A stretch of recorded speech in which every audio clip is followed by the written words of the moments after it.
So we're loading the materials onto the barge for Anegada. Those are the 14 pallets there under the tarp, and now we're just waiting for the truck and trailer to arrive. So the barge is going to leave tomorrow morning, take everything over there, and we'll start work on Monday. We're at the basketball court, just doing the prep, making our shade covering. We're going to do some repairs to the cracks, some leveling, hopefully get started with the rock and rubber this week. When we showed up, there was no electricity and power, but I went down the road and went to the electricity department, and the guys were really nice and helpful.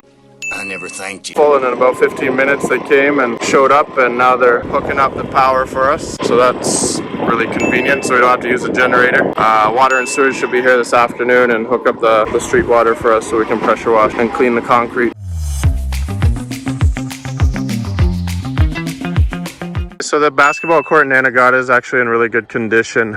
There's not a lot of prep. Repairing and cleaning out the cracks and filling them with a high strength concrete mix. The concrete slab is settled in this area by the basketball court. So we marked it out with some yellow spray paint, and we're going to fill these and level these as best as we can with the materials that we brought over on the island on the barge. But aside from that, just a deep cleaning, and then we'll get started with the rubber installation in a couple days. The left side of the court here has been cleaned about 3 times with the surface cleaner. And now we're doing the other side now. So after this dries, we'll mark out the lines for the court and start setting up to install the rubber.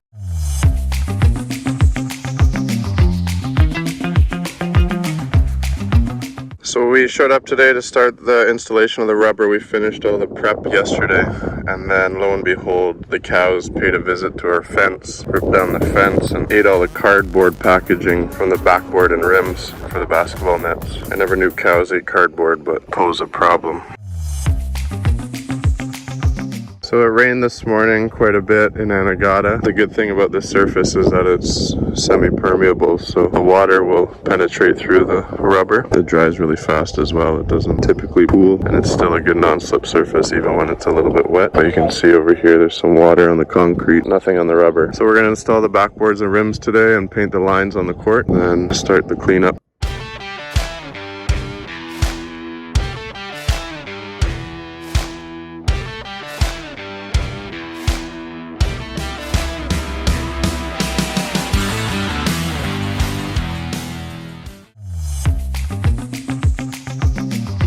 We finished all the welding. We got both backboards up. We got some more lines to do tomorrow. Long day today. Happy with the progress. It's almost 6 o'clock. We're just finishing up the volleyball court lines. Everything else is done. Very happy with how this turned out. Boom.